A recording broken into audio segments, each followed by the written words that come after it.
welcome back. This is Arsenette from Rambling Rican, and this is Animation Hangout, and I forget which episode this is, but I'm happy we're back. I think we're 4 or 5. I think it's 5. I'm trying to figure out. 5. Either way, it is 5. Okay. So, anyway, this is Animation Hangout, where I speak with my husband Don and my friend William about animation, anime, cartoons, everything that goes with. And, yeah, so it's been a little bit. We just finished recording a video game hangout where we talk about video games. And that was a whole synopsis of we've moved from our old apartment to a new house. And, of course, it was a fixer-upper, so we had to do a whole bunch of stuff with that. I ended up buying the wrong equipment for my new setup because we now have separate offices. And so, yeah, it's been like 3 months. So, in the interim, William is now a year older. And my husband and I have been married for another year. So, it's been busy. So, either way, let's introduce everybody. Obviously, that's buying Arsenette. And, William, what's up? What's been going on? Everybody walk the dinosaur. He'll explain that later. And Don? Pretty much same stuff as last time. Work and trying to get some gaming and anime in when not working. Yeah, it's been pretty interesting. So, I'm going to attempt to do this a little bit more condensed since we're starting late and there's a lot of information because it's been 3 months, so a lot has actually happened. So I'm actually going to start off with news and stuff, and then we'll intermix with what we've been watching in between. William, you actually talked about something the last time which should have premiered, hopefully, in the time frame that we've actually discussed. So, what's up? Yes. So, since the last episode, last time we talked about animation, I talked about a independent animated Papercraft series that's animated called Box Peak, produced by Easy Allies, specifically Kyle Bossman of Easy Allies. And since then, they released a preview episode, which is really just episode 1. The rest is still in production. I imagine, I'm guessing it's one of those like, hey, we're going to release everything else a lot closer to each other. But the point is that like they had an event, they had a live event where they premiered the episode, and then they put it online, and I watched it. And so the first episode of Box Peak, it's about... I'll just say this. I'll say this before I get into the summaries. This show is really good from the first episode. Kyle Bossman is a very talented man, and he does a really good job with the animation of it. These are all 2D cutout characters of drawings, but the way it's edited is that it allows characters to move in ways that would be physically impossible. Like, just early on, the main character, Jody, he's doing this thing where he's looking left and right, and like his hair and his eyes, like his whole facial animation is moving how you would move when you are looking left and right, but that's physically impossible with Papercraft. So what he's doing is he is cutting the footage in just the right way that it looks natural. And I imagine there's some blurring in that too that he's doing. It's really well done. And I think that's the one thing that's like I think really needs to be praised is just how well edited the episode was to make, all this animation stuff look realistic. So the plot is about this kid named Jordy Defective, who sneaks on a ship to go to Let's Go Island, in specifically Certainly City, and ship captain gives him a wristwatch that is used for playing the game Box Peak. And the reason he gave it to Jordy is because the wristwatch says defective on it. And his last name is Defective, which is exactly like how you would spell defective. You just say it differently. Basically, Box Peak is like, it's not a parody. It's a love letter to like the Yu-Gi-Oh type shonen anime. Okay. It's very silly. They're not making fun of it. It's like they're embracing it, but they're having fun with the genre and that sort of thing. Yeah. So basically, it's an homage. Exactly. Jordy meets a guy named. I should mention Jordy is voiced by Amanda Troop, who is Brandon Jones's wife, and is a voice actor in real life. So convenient. Brennan Jones was the original creator of GameTrails.com, and he's the current, I believe he's the leader and owner of Easy Allies. He meets a guy named CD, who was voiced by Kyle himself, and Kyle is very much utilizing his New York roots when he's talking. Not like super hard, but you can tell that the New York is coming out when CD talks. Basically, the game is mainly meant to introduce what Box Peak is. And so Jordy accidentally gets into a battle with this older man named Victor Ross, who is basically, he's this guy who's literally been playing the game since childhood. And even though he's a married man who appears to be in his 40s, he's still playing the game, much to his wife's disapproval. And so... basically, the way Box Peak works is you set a challenge, and then a robot referee shows up, that floating referee, and you use your wristwatch to summon a box, a giant box that will incorporate you. And actually, the little animation sequence that is a bit reminiscent of like transformation sequences, really well done. Like, I just want to stress again, the animation is well done in this show. Basically, you both go into your box, lids covered. The way you win, you have to peek outside of your box and stare at your opponent's box for 4 seconds. And if you do that, you win. But if your opponent pops out during that 4 seconds and catches you peeking, it's a counter peek, and they win. You have to stay outside of your box for at least 2 seconds when you peek. And if you go back in the box to hide, you have to wait at least 6 seconds before coming out again. And anything that you can fit in your box, you can put in your box. And so, basically, the kind of like the twist, one thing I like is that, like, basically they go in their box and it cuts to Victor Ross, who's sitting in his box, and he's doing like this long monologue of like, yeah, easy win for me. Everyone's got to lose their first Box Peak game. Kind of like a rite of passage. Everyone's got to lose.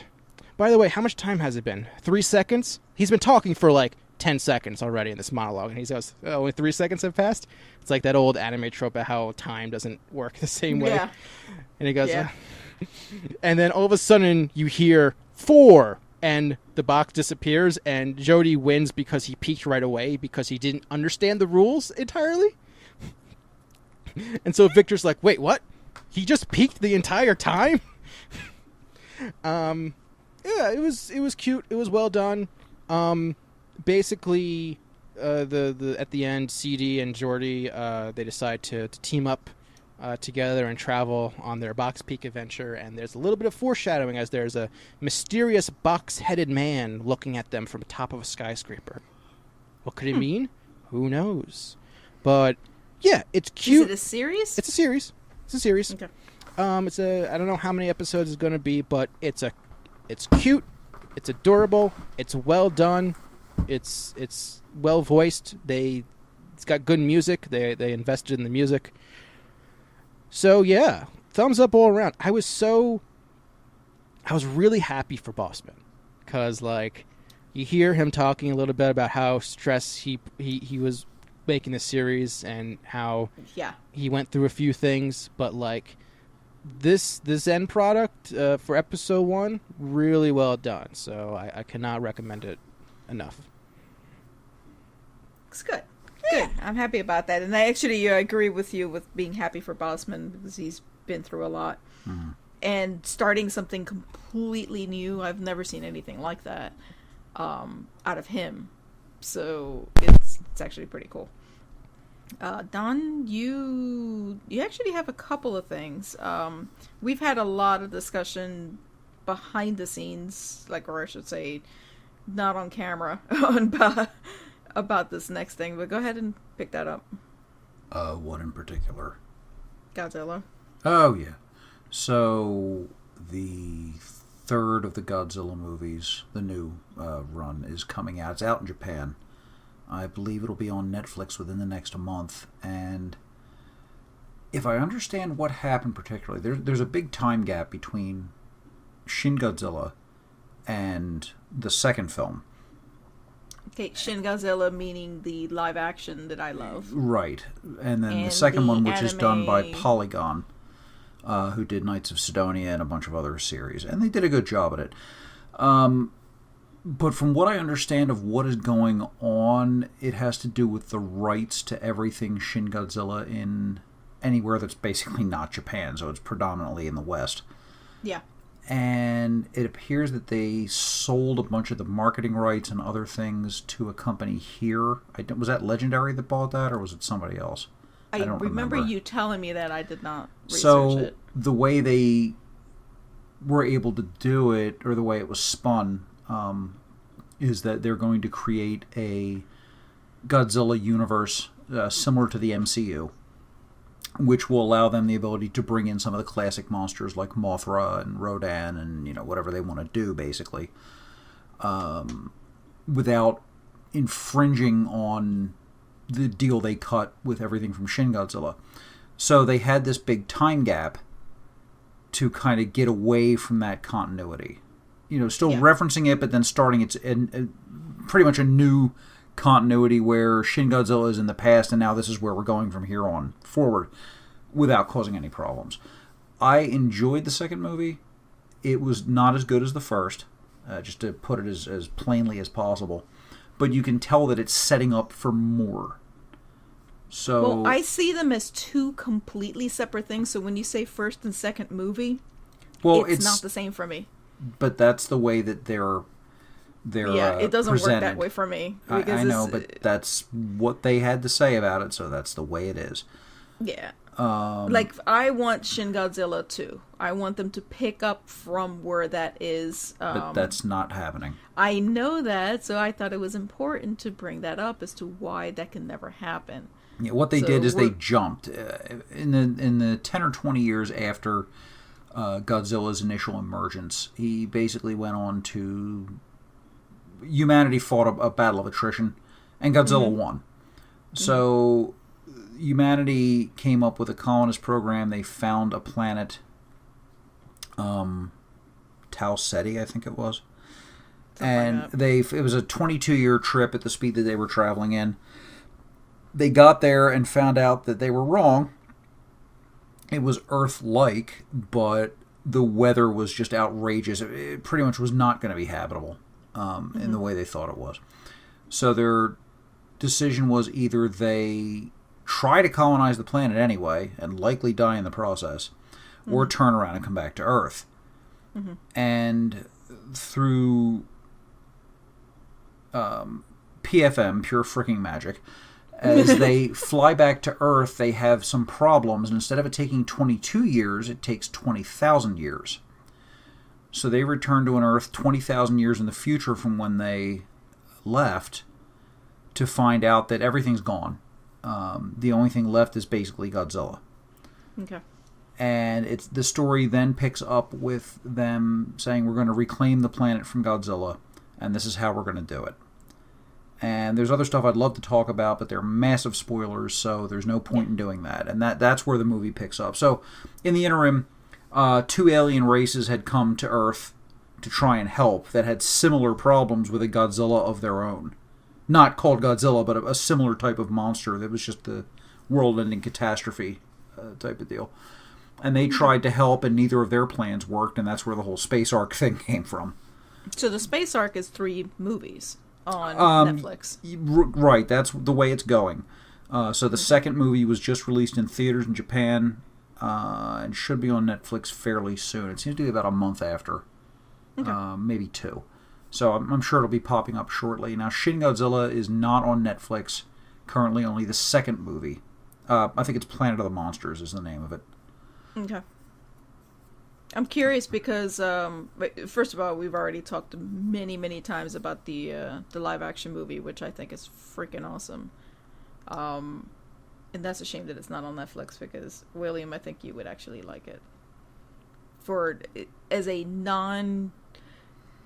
like I mentioned before, I like Godzilla on a lark. This doesn't feel like that. It feels a little too realistic. Yeah, this is like, not what the goofy happened? Rubber suit campy stuff from the late 70s and early 80s and late 80s. This is very much the 1954 All Hope is Lost kind of movie. Yeah, I thought it was phenomenal. So like I would show that to even a non-Godzilla fan.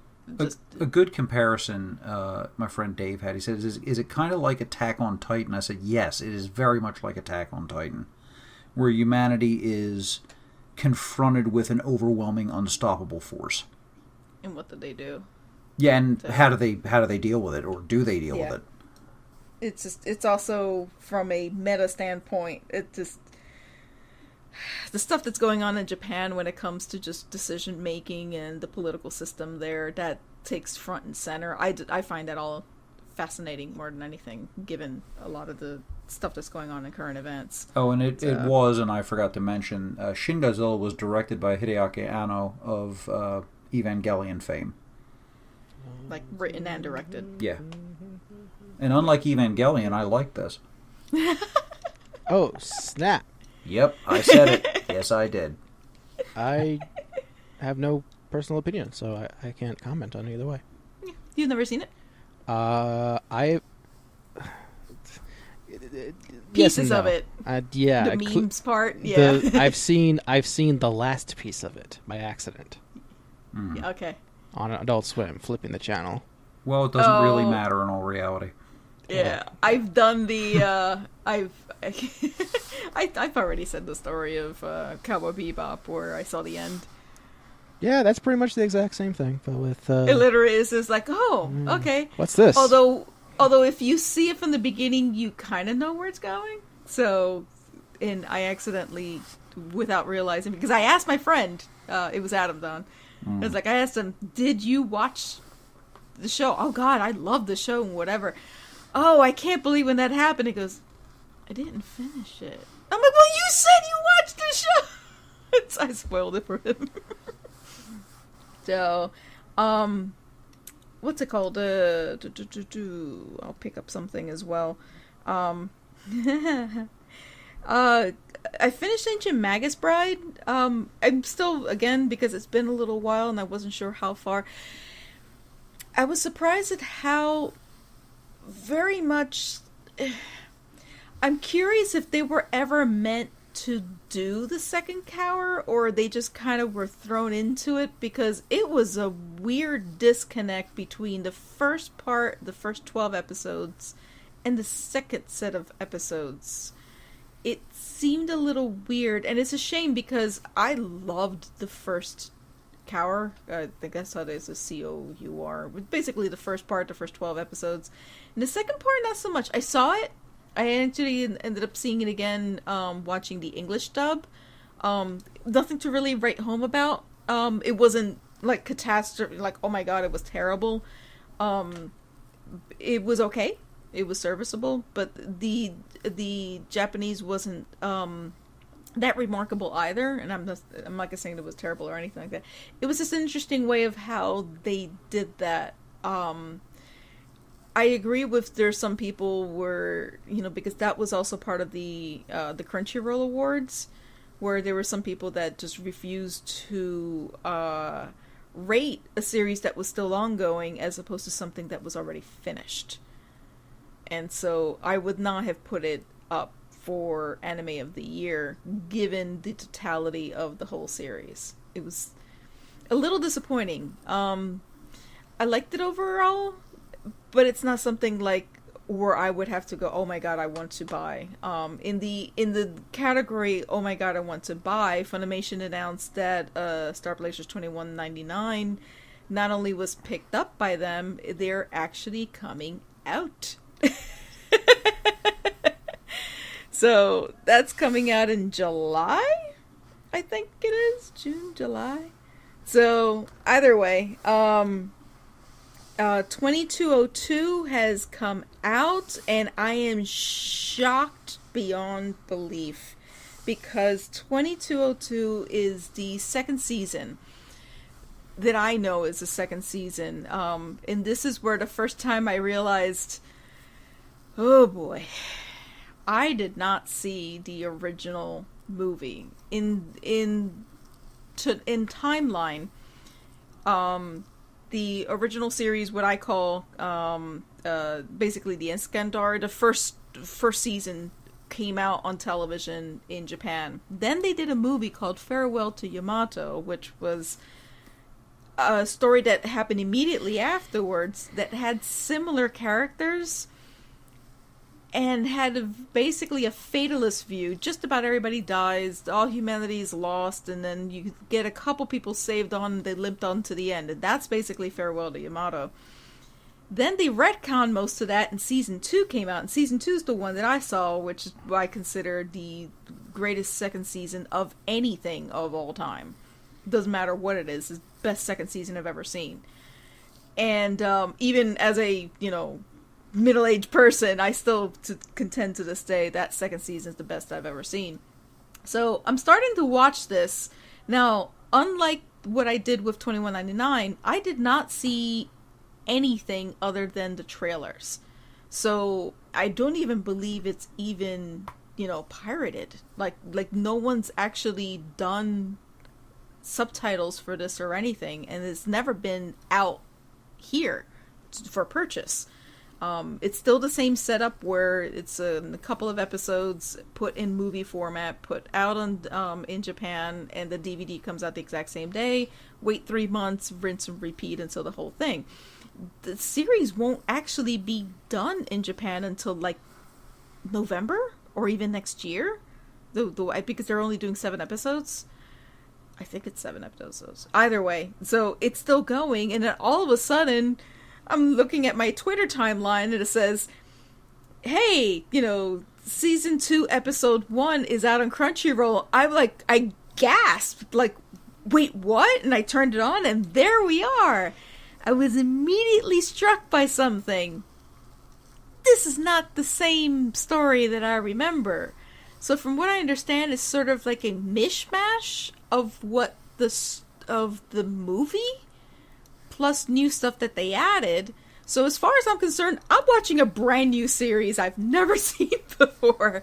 I am more than disappointed that the only in terms of like spoiler type thing, and I'm not gonna spoil it, the character that I love, which I remember as Trelena, but her real name is Teresa, and I always have to say it in Spanish even though it isn't, but her character is very different in how you met her and the scope of her powers from the series to the actual movie. They chose the movie version, and the actions that she performs in that movie vastly differs than what happened in the TV series.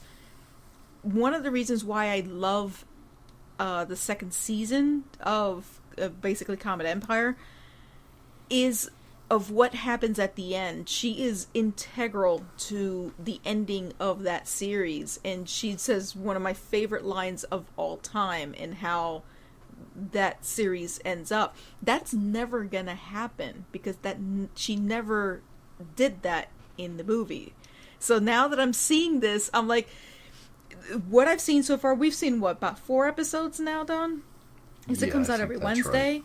Mm-hmm. They're doing a phenomenal job, and every single time I see it, I'm excited because this is all new material. They completely redid the story. It's still like the same skeleton of a story, but it's so much more added. And they even announced that there's going to be a brand new TV series that's coming out in September. That's whole new added. So I'm trying to figure out how this is going to work. Because if you're going with the same timeline and we're going through, are we going to have two series going simultaneously if Funimation and Crunchyroll, because they're going to run into each other at some point because it hasn't even finished airing in Japan. So I'm really confused. Either way, I'm really happy Star Blazers is back and it's coming out, and I'm still a little disappointed that I'm not going to have my blue dress girl because of just how she is. And it's never going to happen because it's just not the same story. But otherwise, I'm really hoping people would give this series a shot. This has never been announced like any other, like, hey, this is, spring 2018. It always had like an off timeline. Like, it was always a couple weeks after. So most of the hoopla when people picked up series has already died down. It's its own thing. So I wish more people would have the opportunity to just sit and watch the series. And you do not, by any stretch of imagination, have to have seen the original. There's no point in going back. This is basically a brand new production, and it's awesome. I genuinely look forward for Wednesday afternoons to, Don gets home from work, and then we just watch Yamato. It's phenomenal. It's a great series. So yes, that's me yapping. Willem, do you have something else? Or are you caught up? I got stuff. You want stuff? Go for it. I'll give you stuff. Okay. So really quickly, I recently started reading the Splatoon manga. Okay. I really like Splatoon. I've mentioned this to you many times. I just want to point out I'm only 2 chapters in, and there have been multiple instances of someone's penis being exposed in this manga. And I'm not sure what's up with that. I mean, granted, it's censored, but like, this is like based on a children's Nintendo property. Like, there's multiple. Who's licensed it? This is who made this? This is it's a Viz release in the U.S. Story and art by Sankichi Hito, some Japanese dude. You were never really good with pronouncing foreign names. No, I'm barely good at pronouncing English names. Let's be real. No, it's just surprising. It's it's a comedy. It's a comedy series, but it's just like that's, I don't know, just not something you expect. Like multiple instances of male genitalia being exposed, as a plot point, no less. What? Dragon Ball? Anyone? Yes, but the original Dragon Ball, but not one that's based on a Nintendo game. This is true. True. Anyway. Although at the same time, one of the highest rated series of all time is Crayon Shin-chan. That is true, but yeah, that is true. Yeah, Japan loves their naughty bits, and we're going to be talking about other things that had lots and lots of naughty bits. Also, you do have Crayon Shin-chan. I got one of the volumes, yeah. One of the omnibuses that was released by someone. Who released this one, actually? I will not look that up because we're not talking about Shin-chan. So, moving on. Yeah. I also been watching Black Clover still on Toonami. And so you might remember, first time I talked about Black Clover, I was like, wow, this sucks. And then, second time, I was like, wow, it's not great, but, it has its moments. And and now, I'm just going to put myself out there. I like Black Clover now. Well, it's probably, I can finally understand that because that series was highly rated in manga. And so they put that much time and money because of its popularity. It had to have been popular for something. It's nice that it at least transferred to the anime. Yeah, so Just had an inauspicious start. Yeah, it wasn't great. So I'll say a few things. So I really like the opening and closing themes. The first ones, I bought them both on iTunes, so that's when you know you like a song. I was trying to figure out, why do I like this show? Like, why do I keep giving this show a chance? You know, I was trying to figure out, because like, man, that early stuff was not great. Yeah. And I think I figured it out. I really like the character designs on this show. Like, really, really like the character designs. It's just something about the way the characters are drawn in their design that I just personally find really appealing. And in terms of the actual plot of the show, it's gotten, I guess, more grounded. I don't know. I don't know what the right way to word it is, but like, now that Asta is like with the Black Bulls doing missions and stuff, it's, in many ways, it reminds me of like stuff I liked from Naruto, but like, I mean, this is very different. This is very different from Naruto, like in many ways. But like, I think there's like a main three group of people that is from the Black Bulls that Asta is a part of. So it's Asta, it's Noel, and it's Manga. Manga is like, he's like the elder statesman of the group, who's not the leader, but you know, he's like, hey, I'll show you what's up. And Noelle, she's the other new recruit, but she's essentially the straight man of the Black Bulls. Okay. She's like, y'all are crazy, but while also refusing to admit the fact that like she's kind of crazy herself, because like she can't control her magic power at all, which is why she's on the Black Bulls in the first place. Yeah. I guess it's like the yelling isn't as much. And it becomes a show that's a mix of like funny humor and like cool action. There's like cool stuff that happens. I like it. And yeah, it's just one of those things where it's like, it's ticking a lot of good boxes right now. So It's got some good action. It's got an interesting plot. There's some bad dudes. You know they're bad dudes when the minions are willing to kill themselves in order to not reveal any information after getting arrested. Huh. And like, yeah, I really like it. Like, I really like it now. You know, animation's gotten better. Like in that first episode, they had like some really bad 3D animation. That has definitely been toned down on the badness.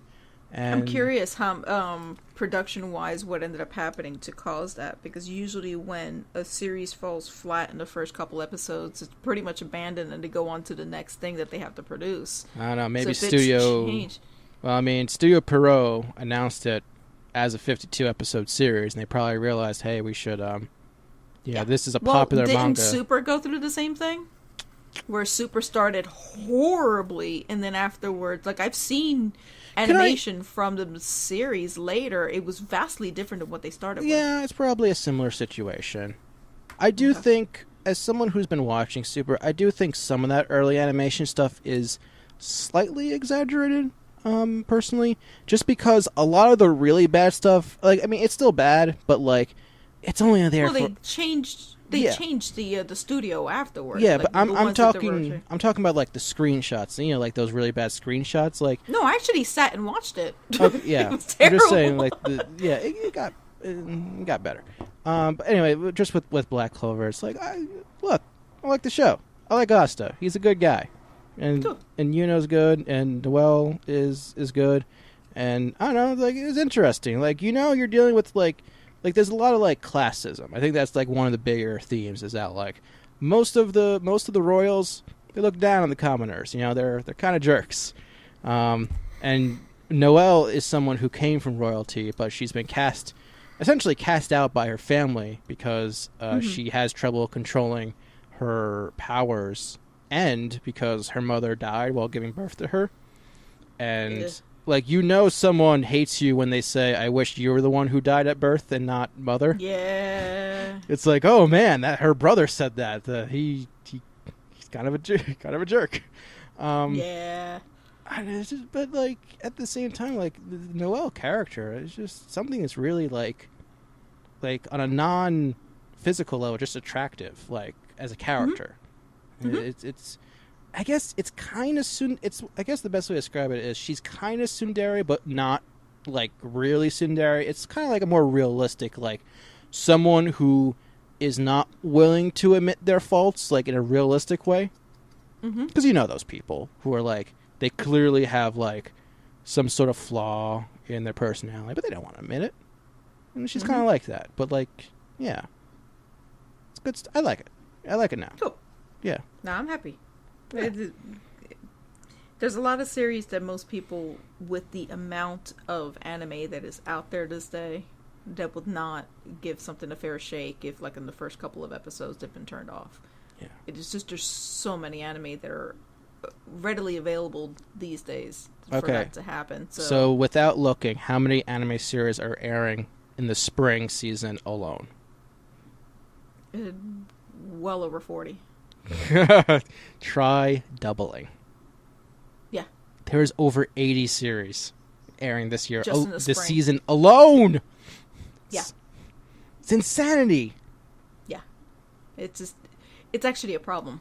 This is why I never wanted to become a seasonal anime reviewer. I would end up dying. No, I can never do it. And that was the whole point of this being laid back. I mean, we watch maybe one or two things and never in season. So the idea that we're watching anything in season is actually a little surprising, because we're generally, the three of us, actually no, I take that back, because Don is the only one that would actually sit down and watch something in season and then spend the next 2 years badgering me going, you have to watch this series. Yeah, that sounds about right. I have a backlog of series that Don's like, okay, just add it, and then when you finally get to it. And then I go, oh my god, he's like, yeah, that was 3 years ago. So the idea that I'm actually sitting watching something new, that's surprising. So, yeah. Speaking of something new, Don. We both watched something that I'm happy that it was as good as we hoped. You want to talk about it? Thinking, what are we talking about specifically? It's on your list. Oh, yes. Thank you. You're Sorry, welcome. it is past my bedtime. Yeah. Yes, Overlord finally got its second season. Yeah. And I am just about finished the last light novel that is in English currently. Which I haven't they've even been read. pretty true to the light novels to a large degree. There are some changes, but they've been minor. From what I'm reading right now, there's definitely going to be some changes. But it's just a very good show. Yeah. For those, and they kept the animation quality is actually a little better in certain situations. Mm-hmm. OXT and Myth and Roid still do the opening and closing. 2 new songs from them, very much in the same vein as the first series. Yeah. And the entire voice cast is back, both English and Japanese. Which is cool. And it's, for those who haven't seen it, Overlord is about a Japanese salaryman. Satoru Suzuki, I think is his actual name. I don't even remember. It's so inconsequential in the long run. Right. Well, it does come back up later, but he played a dive MMO called Yggdrasil, back to Norse mythology again. The game shut down. He decided to stay online, the only member of his guild that stayed until the game shut down, but when the game shut down, he was not automatically logged out and ended up in his character's body. Mm-hmm. So it's another isekai series where he's in another world, but this was not a rebirth kind of thing. So imagine Sword Art, just settle down. Imagine Sword Art, except that it's not a game anymore. Mm-hmm. There is no logging out, because for all intents and purposes, he has become his character. Yeah. At least as far as we know so far.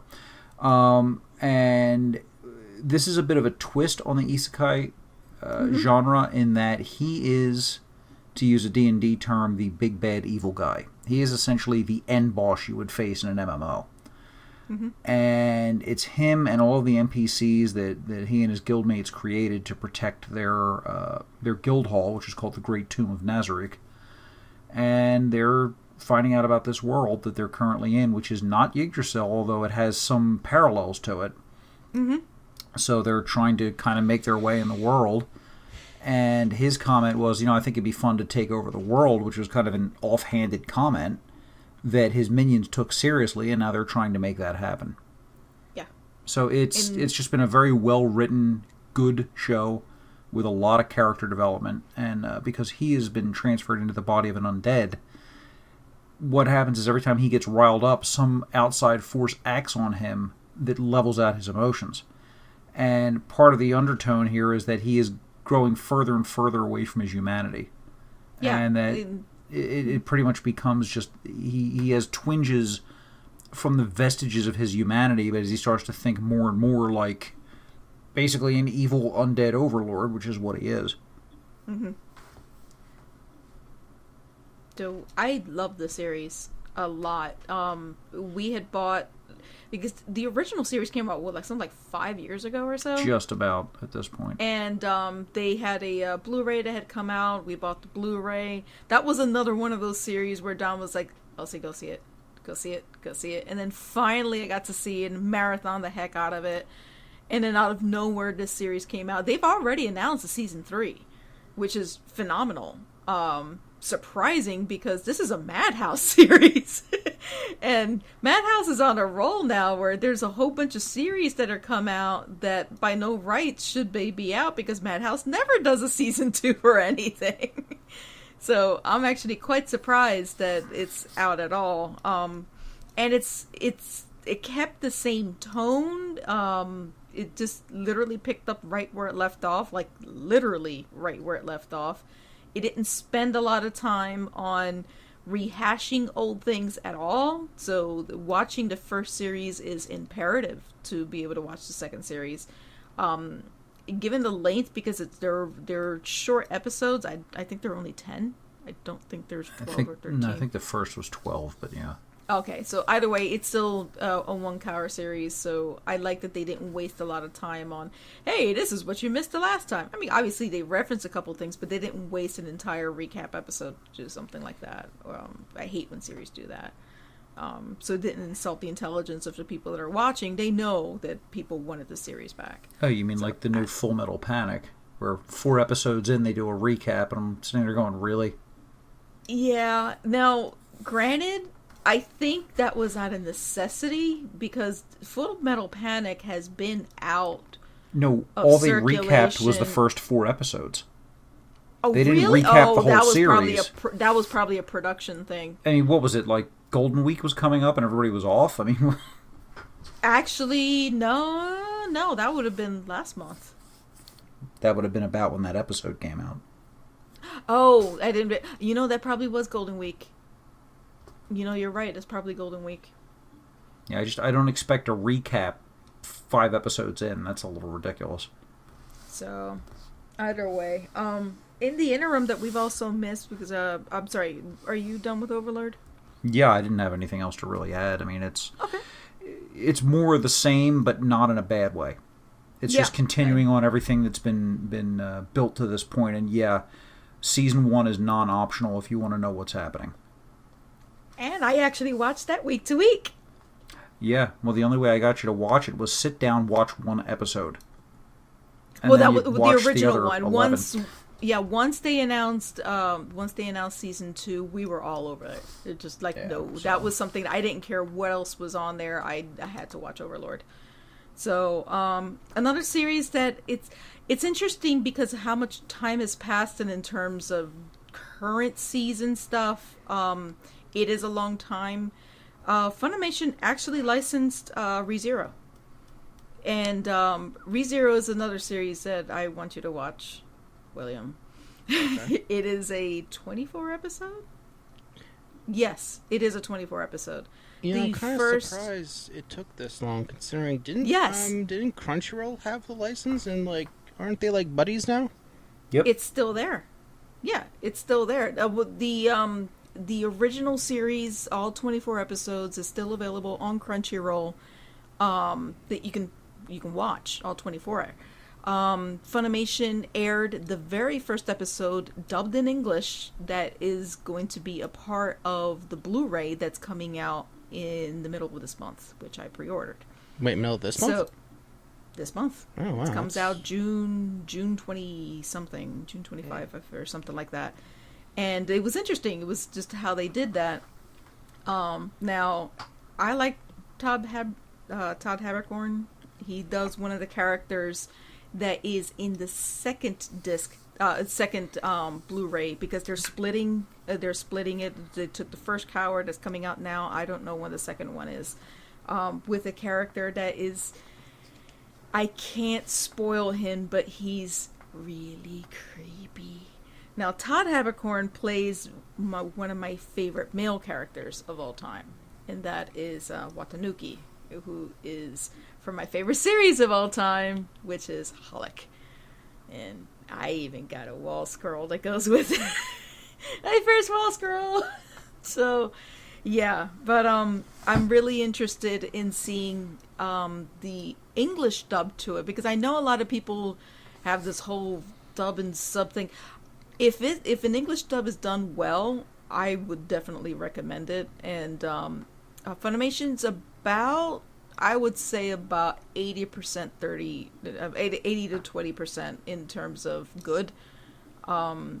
They've done some weird misses of late, but I think that's on Funimation now. I'm hoping, and I have heard of some series being redubbed for the physical release. But I know Todd exactly what you're referring to. Yeah. Yeah. So, go ahead and talk about it. No, just stroll. I just say I know which series you're referring to, but let's leave it at that. Well, there's several of them actually. I know. I'm familiar with like the bad dubs that like their simuldubs have done in some cases where they changed the scripts entirely. Yeah. And that's all you need to say. That's all you need to say. Oh, okay. Oh, yeah. I think I know. It's a different thing, though. I don't think Funimation did that. No, it's Funimation. They did it 3 times at least that I know of. Okay. Yeah, I think we're thinking of completely different things, but that's fine. Either way, I'm looking forward to ReZero in general. That was a series that Don, I think it was a year, that Don finally sat down and says, "You got to watch this." It's a rough go, and the reason why I say it's a rough go is that I've noticed a generation gap when it comes to hate for this particular character, because there are series that I will not watch if the character is despicable, as I call it. I do not find this character despicable. His growth is a little bit different. I've noticed that anyone that is like millennial would hate this character, and I like this character. Because it was an even split. When people talk about ReZero, there's a conversation about the protagonist, and Don and I see the protagonist very differently than someone that is of a younger generation. I don't quite understand it. I like the series a lot, and that's not even talking about best girl or anything like that. It's the main character, Subaru. And so I'm looking forward to it. That comes out. I think they also named the second season is coming out. Not just the second cour, the second season is coming out, but I don't know when. I think that's a fall series. So I'm looking forward to that one.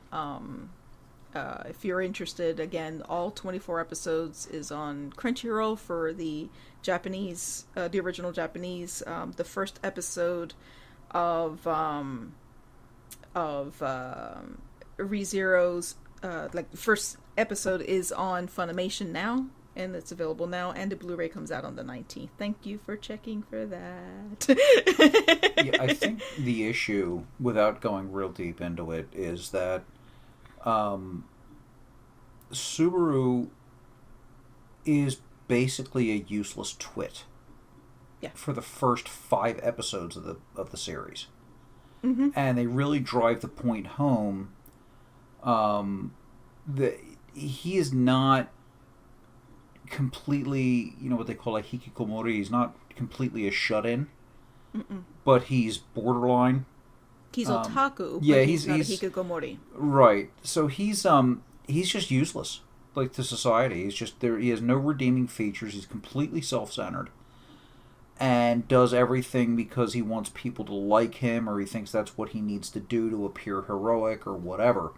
And so the first five episodes, it's a bit of a tough watch, as everything that he has done piles up and crashes down on him in one shot. And then he has the proverbial come to Jesus moment where he figures out, I'm a useless turd and I need to get my crap together, or not only is everyone that I care about around me going to hate me, I'm going to be killed in no uncertain terms. I mean, like, dead Dave dead. So that's his whole traversal of his growth. And I think that's where it kind of splits off between the generations, because those of us that are further down the line in life see him as growing. Mm-hmm. And those that are younger, not everybody obviously, but there are too many people that I think he holds a mirror up to them and they don't like what they see. Yeah. The growth of a character in anime sometimes is a little a lot of times is unrealistic. Like, okay, you figured out something, great. You're not going to change in 24 hours. Yeah, exactly. And the way this works, you're basically going in real time. You're following him in real time. Days and weeks are going, not years. So the idea that he'll somehow have this heroic leap and be this, hey, I am now going to have my crap together. Look, I'm freaking 45 years old. I still don't have my crap together. So the idea that he's somehow going to snap from being this selfish twit to a heroic and I know absolutely everything doesn't happen. And so you have, like, there's this one scene, and I'm not going to spoil what that actually happens, but he cries. He literally just, he finally breaks down. He's so overwhelmed by what is physically happening that he is stuck in this. And more importantly, how everyone else is being affected by his actions, that he just literally breaks down and has an emotional moment. He cries for the entire freaking episode. At the next episode, he's still recovering from that. Again, without spoiling, but everybody else is, oh my god, stop whining, you wasted an entire episode. And it's like, you don't understand, and that's what their problem is. This was a pivotal moment for the character. It was quite literally make or break. Like, if he didn't get it through his head at this point in time, it was irredeemable. Yeah. I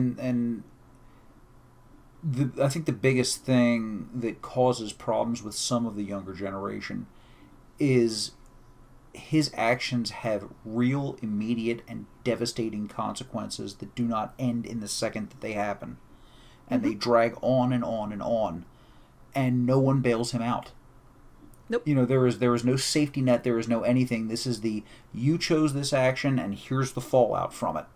Yep. Good, bad, or indifferent. And there's no sugarcoating, and there's no, if you just believe and if you try hard enough, because that's basically what he preaches is, if I just believe it and I really want it, it'll happen. Wrong. Here's what happens when you follow that ideology. And that's what I love this series for, because, and yes, you'll have the anime tropes, you'll have the tsunderes, and you have, in fact, they have the best tsundere in there in Beatrice. She's awesome. But this series feels so much more real, and in an entire genre, isekai, being overrun by just a lot of stupidity, I thought this was a lot better written. And he didn't have the reactions that most normal people expect at this point. And, that is including he picked the wrong girl, that sort of thing. There's always going to be a best girl thing. Well, he also doesn't have plot armor. No, and he doesn't, which is what I he appreciate. Does in the whole return by death thing. Yeah. But it's not oops, haha. He suffers some brutal, agonizing deaths that have repercussions all through the show.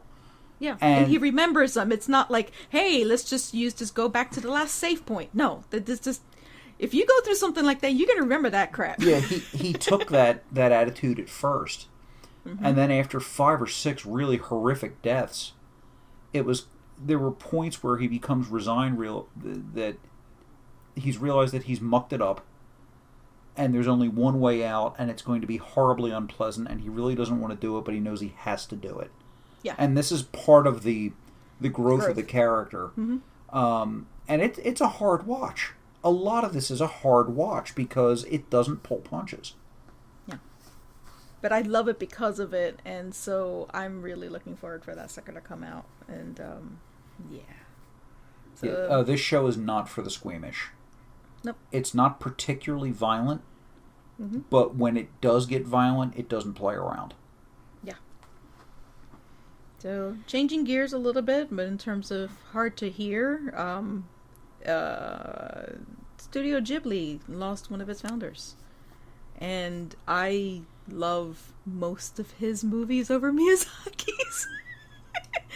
So, Isao Takahata passed away, age of 82. He was a lot older than I thought that he was. I keep forgetting he's actually much older than Hayao Miyazaki. And so it was interesting seeing everybody else going, well, what other movies has he done? Because, I mean, I've actually cannot watch Grave of the Fireflies. You know, it's just, that's just it. My favorite of the movies is Only Yesterday. Very few people have actually watched that movie. I think it's an absolutely beautiful movie. My Neighbor the Yamadas, I like as well. I thought it was a little too long, but his style is so different. And it's very much story based, and sometimes, I mean, it's not as if the animation was bad or anything like that. His has always been more storytelling. Hayao is the experience, and the experience is paramount to everything else. So sometimes you'll have like really shallow stories and whatever, but it was gorgeous to watch. I'm looking at you, Ponyo. But for the record, I like Ponyo, but I'm not going to debate it now because I don't care to debate. That's fine. I'm not invested either to debate against it or for it either. So that's how I have it. I don't hate any of his movies. I have them rank in a different order. Ponyo for me is a lot further down. So, but Isao's stuff, I love Isao's stuff, and it's a shame that he was notorious for taking such a long time. It's like waiting for a Blizzard game. It's just like years and years for the stuff to finally come out, but when it does, it's cool. And so it's a shame. It was also it was a little heartbreaking actually watching, you know, the old bastard of Miyazaki sitting there break down and crying at his own funeral, sort of like, dude, I thought you were gonna live a heck of a lot longer than that. I don't know what to do now. So, but yeah, that was Isao Takahata. Do you have any movies that you'd like that was part of his? Did you watch many of them at all? Pass.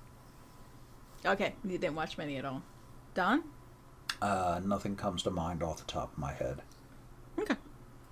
All right.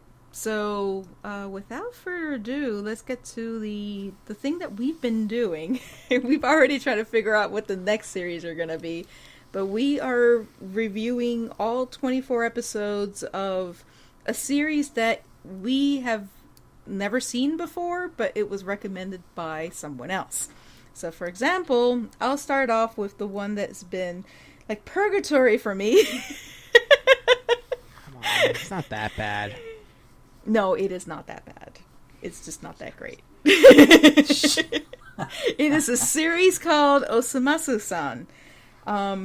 It's interesting because I'm reviewing, well, Don and I are reviewing episodes 16 through 20, and I admit I procrastinated like heck. We've had discussions on, okay, fine, let's just decide to just drop it. And I find it funny because we started with 16, and I actually openly cackled.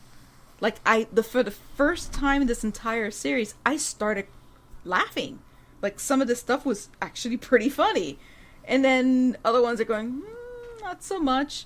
But yeah, so I'll start off immediately. Oh, by the way, Osomatsu-San was recommended definitely by William, and this series is extremely popular in Japan. Like a lot popular. It is based off of a it's something like 30-40 years after the original Osomatsu-kun. Osomatsu-kun is from the 60s. 60s, okay. 60s, and then there was the 80s one, and now we have this one. Yeah, and I like how they keep harkening back to that with old little... Oh, anyway, let me get to that point. So, it is basically set up as a whole bunch of little skits. If you want to hear any of the previous stuff, obviously I'm on episode 16.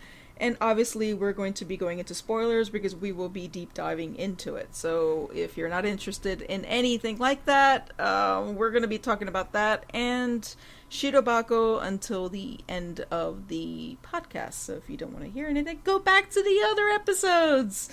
So definitely go watch Osomatsu-san and go watch Shirobako, and so you can have your own opinion of it.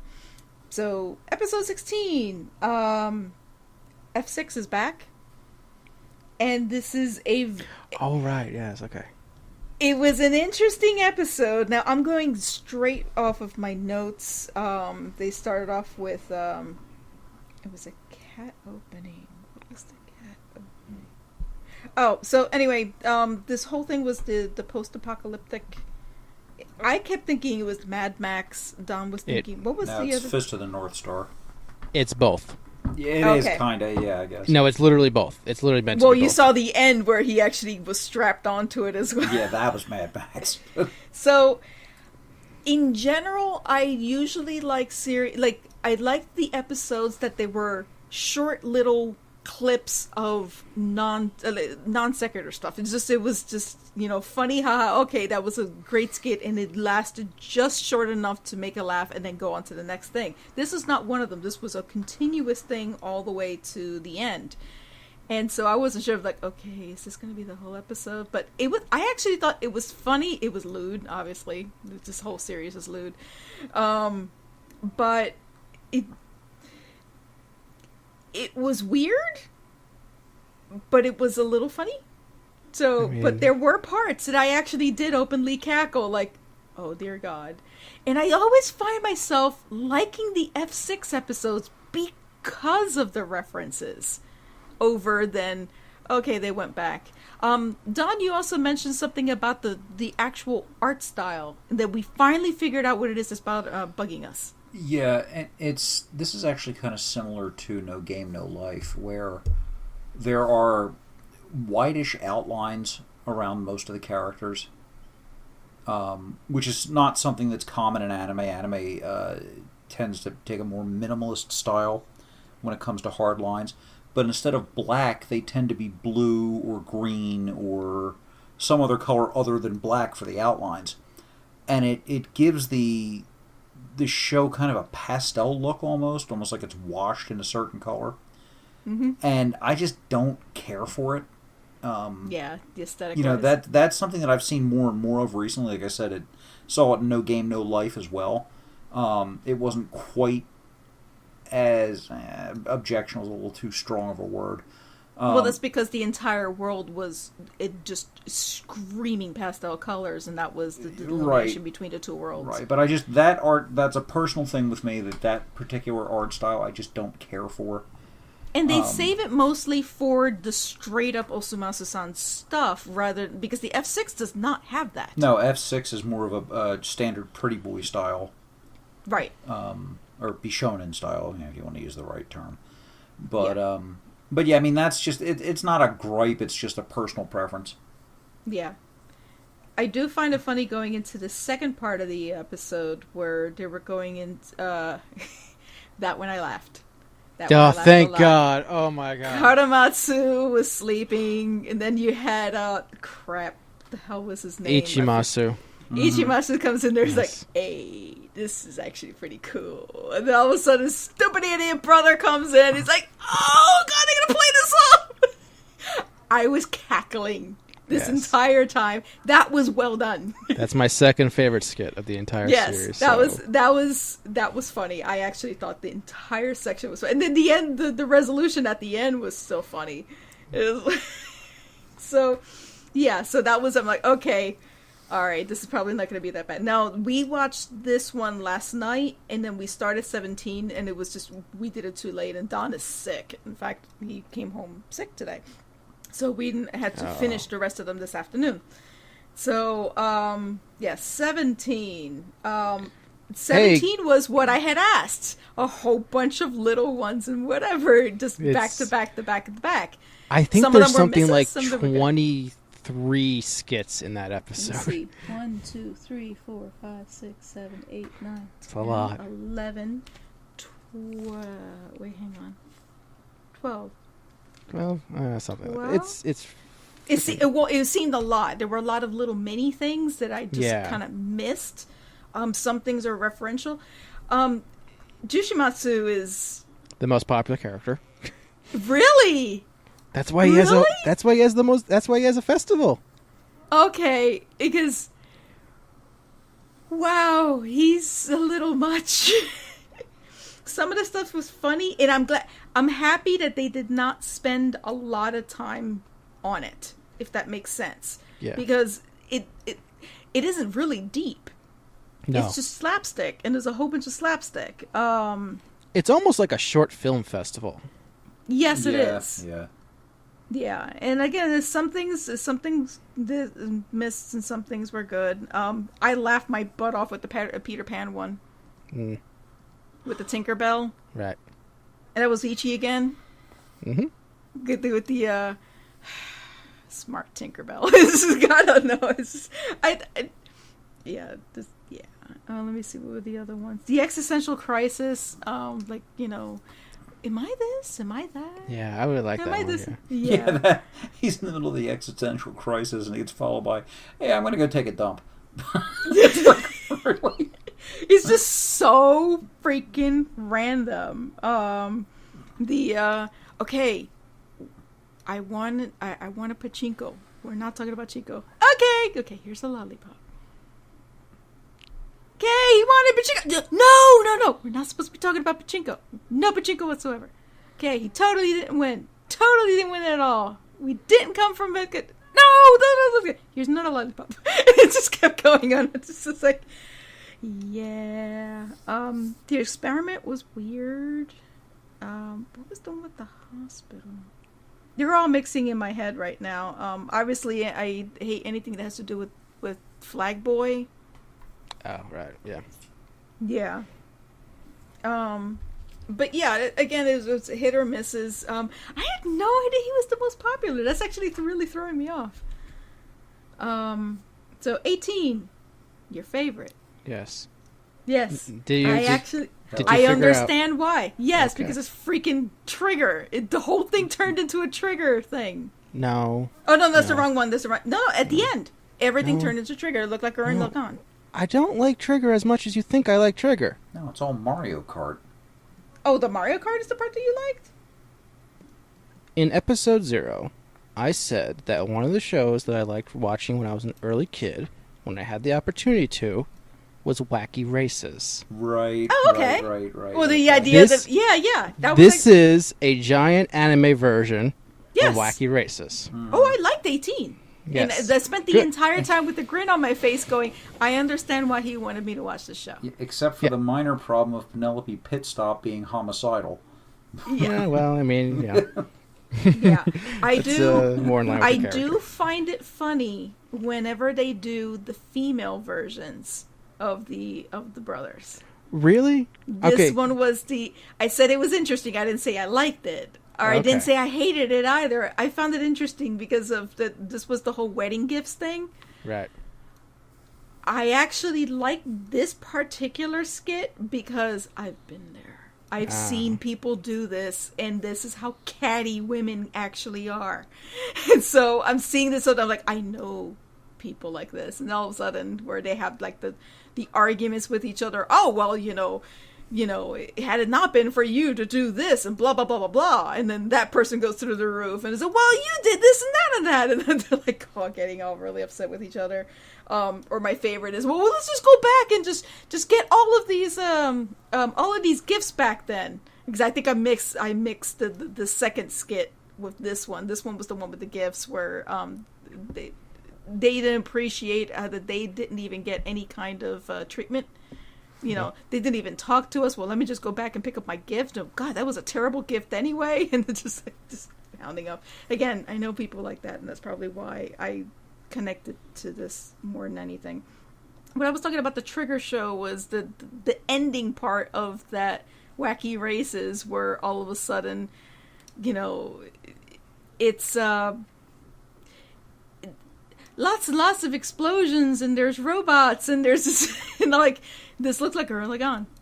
It just turned into Gurren Lagann. And then Don's like, this is not the only Gurren Lagann. This is just straight up trigger show. So it's funny that it turned it out that way. But yeah, I spent the entire time. Now I know why you like this series. Yeah. So, and it was good. I liked it. Good. I still don't like Yami. I'm sorry. Although the teeth were amazing. Yeah, well, that's the whole point with him. He's attacking them with his teeth. That was great. Yeah. It still reminds me of the everything's okay. But he hasn't seen Rama, so he can't get this reference. I like that the results of the race, at least temporarily, carried over to the next episode. Yes! Yeah. And then it was funny. Like, who was he again? He is a minor character. And the joke is that he's a minor character who just fills a role that needs to be filled. Okay, and then there's due to unforeseen circumstances, this is the end of the series. So, and yes, I do like when they carry over stuff like that from one episode to another. I thought that was a nice touch. So 19 was another one that was a whole bunch of different things. Let's see. I like when they're I figured out I like it when they're not in modern day and when they're actually trying to lampoon something else. So like the period drama I liked. Stuff like that. Oh God. So you like it when the characters are like they're doing skits as other characters. Yes. Like certain Looney Tunes skits would do back in the day. Yes, especially if even if I can tell that it was referencing something else, even if I didn't know what that reference was. But when they're themselves, I don't like them. They're despicable characters, and I would never spend any time with people that are like that. It just bugs me. So I spend the entire time like, why are we glorifying just these types of people? I don't like these types of people.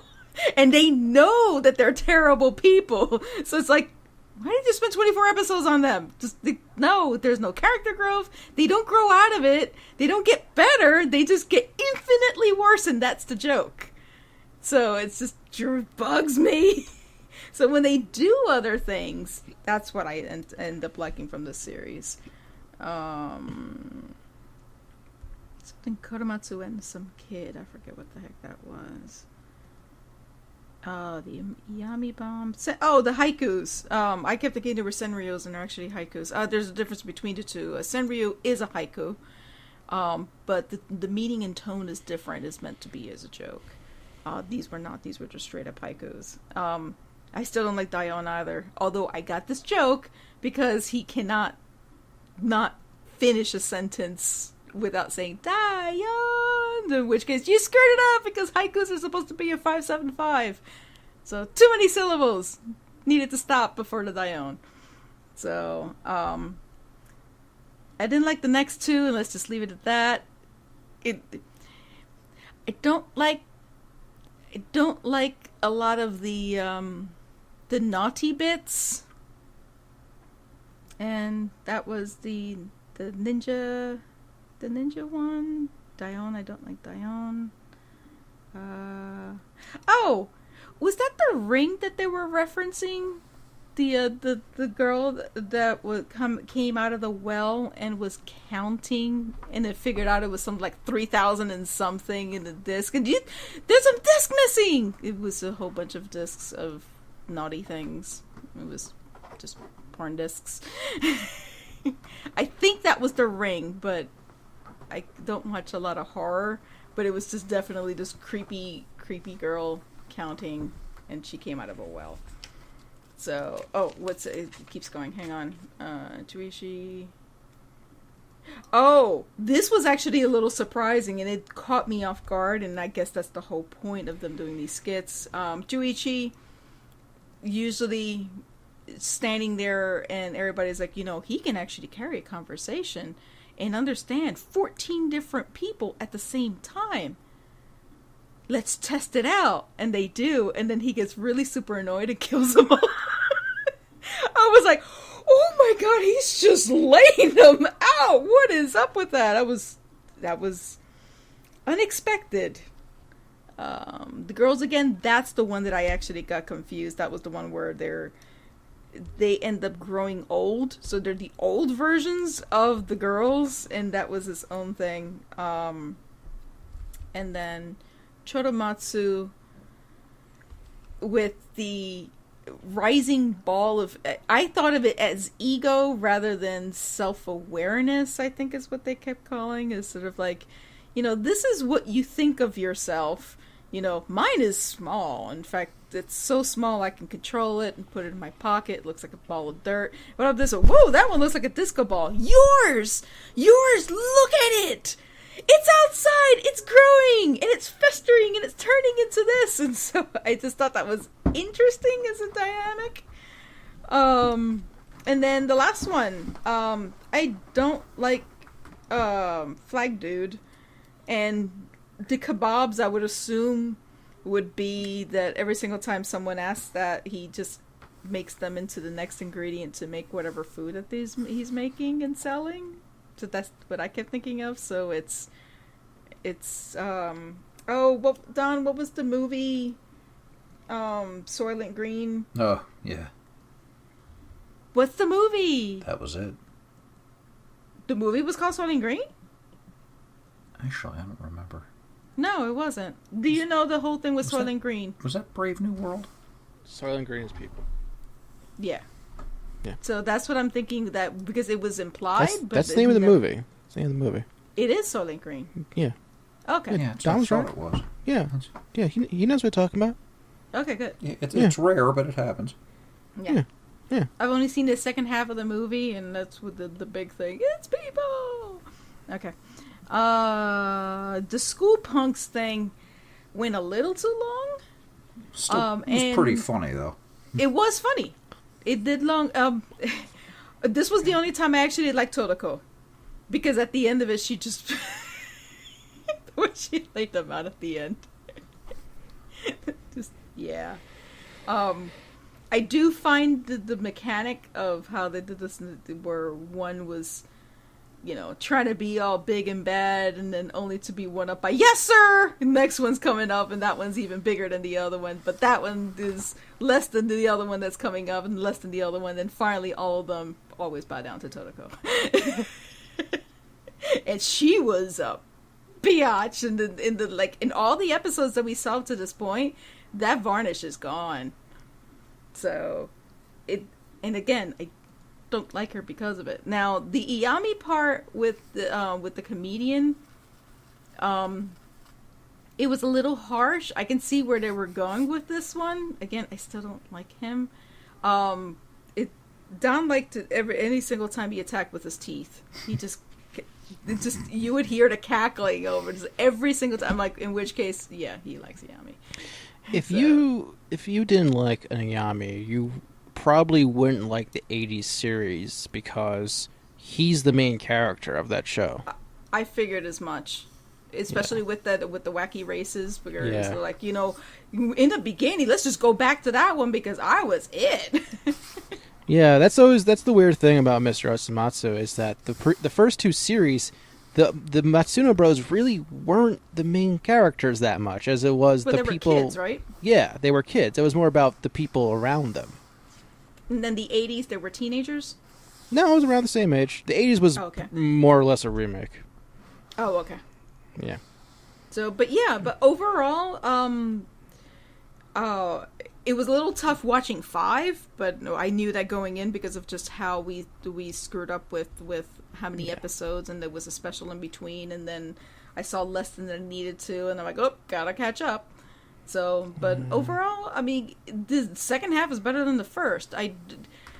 If I were to have watched it in the beginning, now, if it started with episode 0, I can see why, because I thought that was a phenomenal opening. I wish there was more of that. I know they can't, but I wish there was more of that, because I thought episode 0 is by far, like, the best thing I've seen. I like that a lot.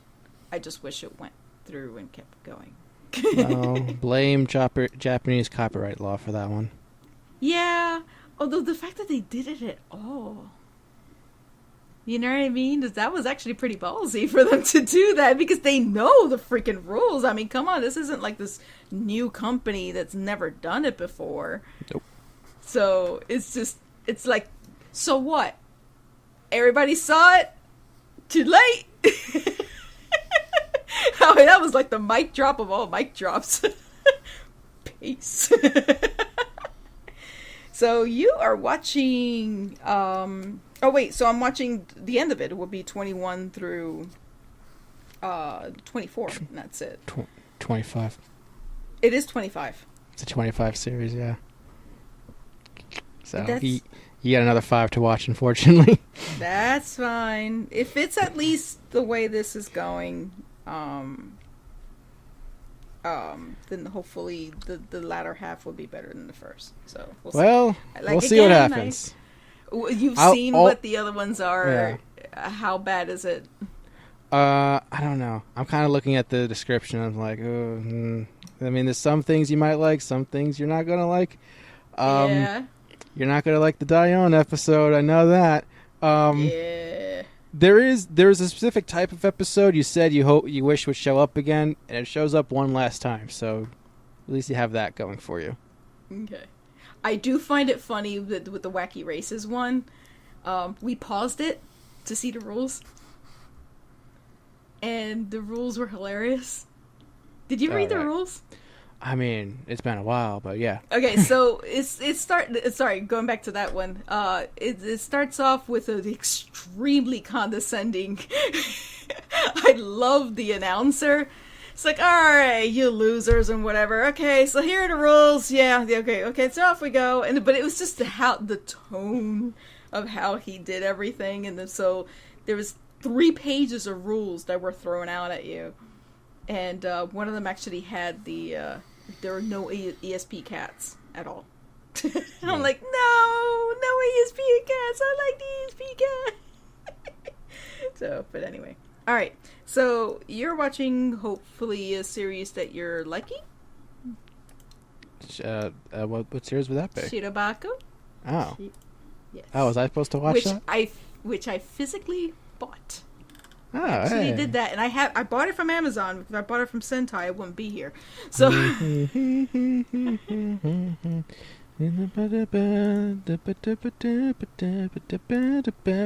Anyway, so episode 17. Yes. So this is after they had dealt with the annoying editor from the manga. They now get a seemingly late notice from the editor saying, "Hey, you guys should make a PV." Yeah. And so it's like that's a whole process and a half. Yeah, I was actually a little surprised because I always thought that they had to do them anyway, so I found that was the only time that was not believable. Yeah, that's true. Just me. Maybe it's one of those, like, the timing of the PV was like... Yeah, sort of like, I told you about that. It's, if anything, it's more of how in the dark that they are, because they're not getting any help from the editorial department. So... But you got to see a lot of other people handle that. Yeah, and the other... You get to see Honda. Yeah, and the other subplot is that Shizuka is... she's at this live action stage performance of a children's... It was Plum Piggy, right? Yeah. Yeah. You may. And basically the dude who was supposed to be in the costume doesn't show, so she does both the costume and the voice at the same time, and it goes well and all that after she gets mobbed by a bunch of kids. Yeah, because kids in Japan are violent. Have you ever had a pickled plum? I have not. Don't. I've had a pickled radish. Pickled plums and are that gross. was actually good. Okay. They're really There's a gross. lot of interesting flavors in Japan that are popular that I'm hit or miss with. Yeah. And I don't like plums in general. Well, then you're not going to like a pickled plum. Yeah. And then you got one of the other plots that's been that goes around with this group of episodes is that Hiroka, the new dude, he doesn't really show up on time. He's one of those it'll be done when it's done sort of thing. Yeah. And he comes from another company, and there's a whole stuff about that. The episodes kind of blend in for Yep. So, okay, I just want to talk about a few things, just in general. So, that girl who's in the animation department, who's like really timid, yeah, don't like her. I think the character it's too one-dimensional, and it's very it gets old. I think the characterization got old. I get the whole getting nervous, but it's you're portraying this person like she's 5.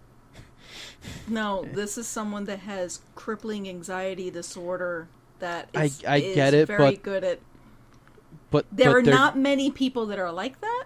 There are people that exist that way, and she's hired for her work. At the same time, they're making it look very cutesy. Oh, of course, because it's in Japan. It doesn't come across as crippling anxiety. It comes across as nervous and shy and timid.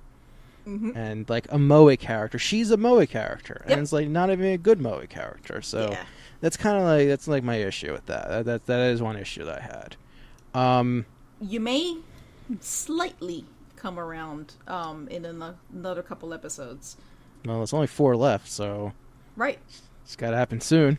Yep. Yeah, I understand the criticism. I do. Yeah. Okay. So in episode 18, one of the plots is that hey, the protagonist's got some issues. We got to work with her a bit, make sure she does the voice acting right, sound more natural. And it's cool. The whole performances and all that. Oh, that's right. So Oi needs help with backgrounds and stuff, and finds this drunk guy in a bar. Yes. Because he's he's an experienced veteran, but he's at a bar, and he's so plastered that he doesn't even remember the fact that he agreed to do the job the next day. Yep. Welcome to Japanese society. Yeah. Basically, they kind of so it's one of those things where they have to convince him to do the stuff. And I believe he's the one who he disappears so he can go travel and do the backgrounds with Yeah, he just never communicated that information. She's thinking, Yeah, oh my god, he skipped out. Yeah. And at the very end, there was this. Oh, okay, I remember this. So they have one of the studios that they hired to do I think it was episode 5. Yeah. Quits because basically they're doing a bad job, and things aren't getting properly approved, and things getting crazy. They quit. Always going crazy, is stressed and all that. And at the very end, Erica makes the return, and she says, "I'm back." Yes. You know what that reminded me of? What? You'll never guess because you never watched it. Reminded me of Mighty Morphin Power Rangers. Okay. There is a section of that story where basically Tommy was the Green Power Ranger, but then he lost his powers, so he left the show temporarily. And then, but then Rita kidnapped the families of all the Power Rangers because she found out who they were, and they all had to willingly give up their powers to save them.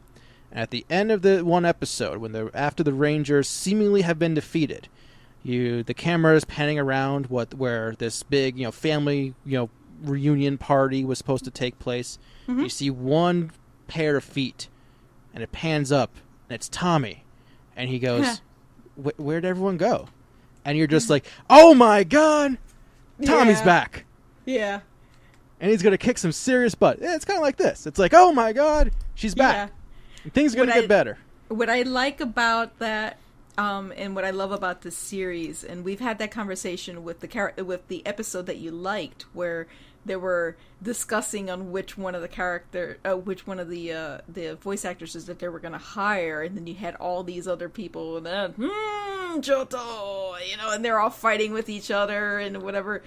What I loved about that scene that I like with this one is their use of music, on how everything was building, and then so you see her get frustrated, and then she's about to say her Honda line of like, "I've run out of options," and then the music stops, and then you see the feet, and then she goes back.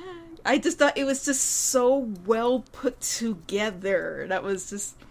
Is that the episode where the two depression plushies were like in full force? Yes. Yeah. Do you not like them or like them? I refer to them as the depression plushies because that's what they are. Okay. In general, I don't like them very much. They serve a purpose. Absolutely. Yeah, no, I'm fine with them. Yeah. They're very clearly in her head. I would rather watch the dysfunctional animation chick than the plushies. In that order. It's just, that's it. But they're, again, I still love the series, so it's like, they don't have enough screen time for me to not like them. So, anyway, go ahead. All right, episode 18. This was a really high point. Really liked this episode. Okay. Mainly the part where they get to the old stuff, but before that, so basically, Oi wants Erica to take over because she's the new head production desk, and Erica's like, no, you can do it. Just hey, take a day, take a night, get your head straight. They hire another studio Titanic, and all of that. But enough about that. Basically, the part that I really love about this episode is where Oi and Marakua, the owner of Musashi Studios, they go to the old Musashi production pictures. Yep. And the old bankrupt studio, and they why did they even go? I'm trying to remember how, because there was a couple things because they used that building as storage. That's right, storage. And right. It was also a nice little subverted way to check out how Aoi deals with seeing what life used to be. This might be one of my favorite parts of the entire series. Yeah. Basically, everything, like, they looked at the old Cell animation, and, like, you got the flashback of how they used to make stuff, and just how, how much more work it is to redo a shot back in the day. Yeah. When, you have to literally redraw the frames to make it work. They're talking about the in-betweens and all that, and, like, the younger versions of everybody. Oh yeah, it was so good. And then, like, she watches an old film reel of, like, the show that she watched when she was a kid on Andy's Chucky, and that literally brought a tear to my eye. Yeah. That was so well done. Everything about that. I loved everything about it. I love the fact that the ending for that episode specifically was the theme song. was a fake ending for this fake show, but like, just I feel like it perfectly captured that realness, that the genuine nostalgia feeling that you can get from watching a show that you watched as a kid, and just the joy that it can bring you, and it was a very special thing. What I took from this episode that I loved, similar to that, is they went back to, because one of the things that she was saying in the car on the way over was, do they even make stuff like that anymore? You know what I mean? Like, is that genre dead?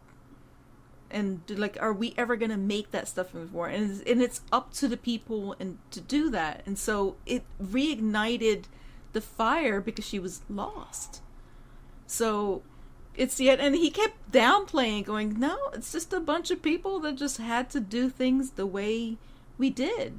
And I just thought it was moving. So 21. Right. No, sorry, 20. Right. Yeah. Okay. So episode 20, there was a fight.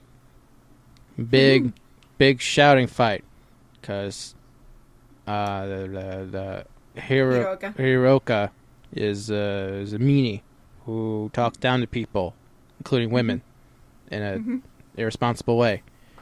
And he gets there's loud yelling between him and one of the animators Hiroka. There's basically, it's like, hey, don't be a jerk and do your job properly. Otherwise, bad things happen. Yeah.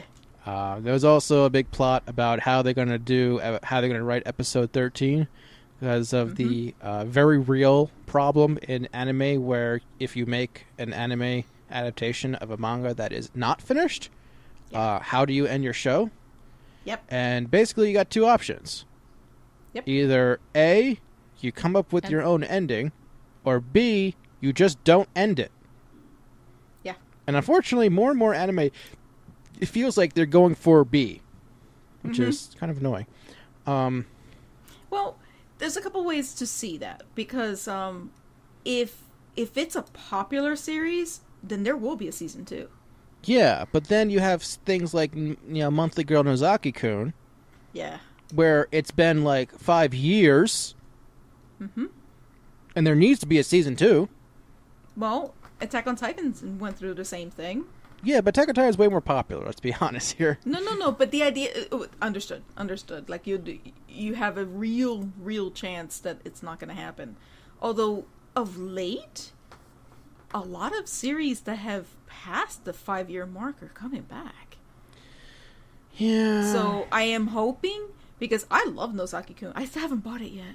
But I love Nozaki-kun. I thought that was a really good series. Yeah.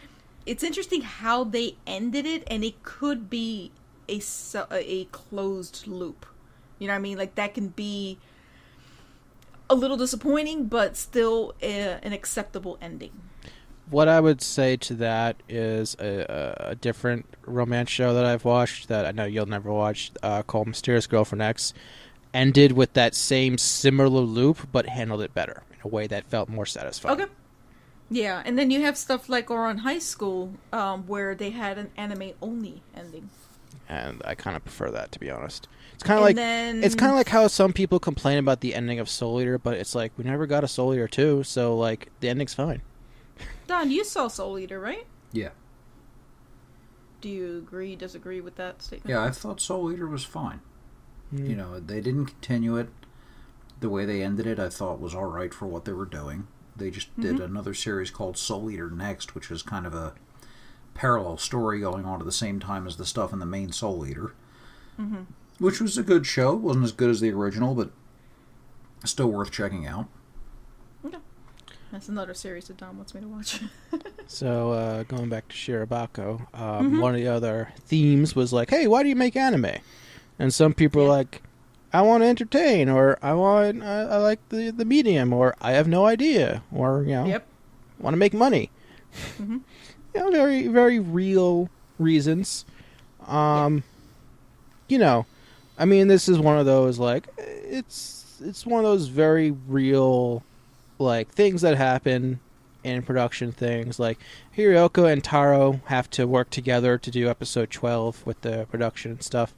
Yeah. So, you have, like, the guy who doesn't want to be around anyone versus the guy who wants everyone to notice him working together. Yeah. I feel like Taro has taken a bit of a back seat this second half, I should say. He's still loud and he's still there, but I feel like season 1 was had more focus on him, if you get what I'm saying. I think because he's growing. Maybe. You will see a little bit more of him in the last 4 episodes. Okay. It is something that I always keep reminding him, but it bears to the person that's directing this entire series. Yeah, it's Taro. Him. Yeah. Yeah, it's him. So I find it interesting how brutal he is with his reaction. And I don't want to spoil anything because I know you haven't gone past episode 20. Nope. So it's I see why he changed and why he is the person he is now. And it's gonna come. It's coming up very shortly. So all right. It's still he's still obnoxious and nothing changes the best. And if he were like, if I were running an imaginary company, I would have fired him today. I would have never hired him. So I agree with him that he's surprised that he was ever hired and that people ever tolerated him, because I would have fired him on the spot. So anyway, at the end of the episode, they come up with their ending for episode 13. Mm-hmm. Basically, come with a scenario. Basically, characters talking about how they want to fight in this Aerial Girls show. Mm-hmm. I feel like the fake show from season 1 on a personal level, I feel like it sounds more interesting of a show than the fake show in season 2. Well, the first one was an original. Yeah, no, but I'm just an adaptation. Oh, just in general. In terms of what the story actually is, they're both original series technically, being made by. True. Yeah. No, but like the second one is an adaptation of Girls in Panzer. Oh, really? Yeah, it's supposed to be Girls in Panzer rip. Oh, well, maybe I won't like the Girls in Panzer then. Yeah. No, but like, for example, the first one seemed more interesting because of, there's a plot twist, you have all these things that are happening to the characters. It seems more character growth. The fact that the main girl in the second series has like no emotion. And we also don't see a lot of the story. Part of what made the first series, we saw more of it. So we saw the internal struggles. We saw how do you draw someone that is hurting in the outside to the point where she has an ugly face. That was an entire episode on her struggling with, I knew that. We don't have that. Now, there's going to be a little bit more, but the emphasis on the second series is more about all of the external stuff rather than the story itself, so I can understand why you like the first one better. I like the second... Well, obviously, we haven't finished seeing the last 4 episodes of the second series, but I like it as an overall. I don't see it as a first cour or second cour, although it was presented that way. I believe there was, a couple weeks in between, because I think it was like winter time or something like that, so it might have been the holidays, so there was like a break in between, similar to how they did in Ancient Magus Bride, where all of a sudden you had to kind of pick up, and there was at least with this one was a clear delineation. It was like, okay, we're in the second year and then off we go. You can do it that way. So, but yeah, interesting take on that. And I actually, until now, I really not paid attention on which one of the stories was actually stronger. So. Yeah, so there you go. Overall, I am liking Shirobako. I think of this group, episode 19 is the one that really shown the most, which is a little ironic because I think it probably had the least to do with the actual production of the show, and it's more because of the focus on the old stuff. But at the same time, you also it's a lot of personal. It's a lot more personal. So I completely understand it, which is the reason why you also like the other story, because you felt as if you had more connection to it. I like, it is. I think part of it, I like Oi as a character. I like her. Yes. Yeah. Yeah. And she's definitely the focus on the second series. On the second cour. Cool. So, finishing off, are you done with that? Yes. Did you hear the news of the movie? Yeah, they're making a movie. Yeah. So, I would assume if they've done an original and then they did an adaptation, they're going to do a movie about making a movie? I guess. It's just the only logical thing, and I can't spoil what's going to be in the next 4 episodes, but logically, just from that's what I would think that it would be a movie. That'd be great. I loved the art where she's just standing there like, I wish I could get like a big picture of that and just put that as my wallpaper on my computer.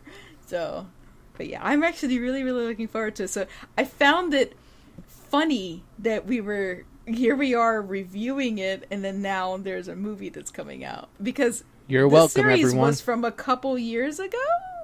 Yeah, it's been some time. It was the same year as Mr. Osomatsu, actually. Oh, that's ironic. That's funny. Oh, 2015. So it's been 3 years. Yep. Yeah, aired February 26, 2015 was episode 20. Yeah, so we're full 3 years on that one. Wow, interesting. Which, in this day and age in anime, it's a lifetime. So, either way, I'm really happy you're enjoying it. And me too. So, yay. And again, Osomatsu-San is growing a little bit on me. I do want to make sure that we're not going to be watching season 2. But, I'm not feeling anywhere near...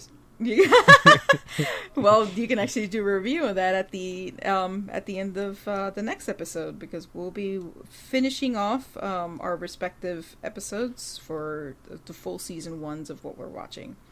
So, yay! So, thank you guys for listening, and if you want to send any messages, comments, questions, show topics, otherwise considered, I can be reached on Twitter and YouTube at Arsenette, Arsenette, on Instagram, and on my website is Rambling Regan and ramblingregan.com.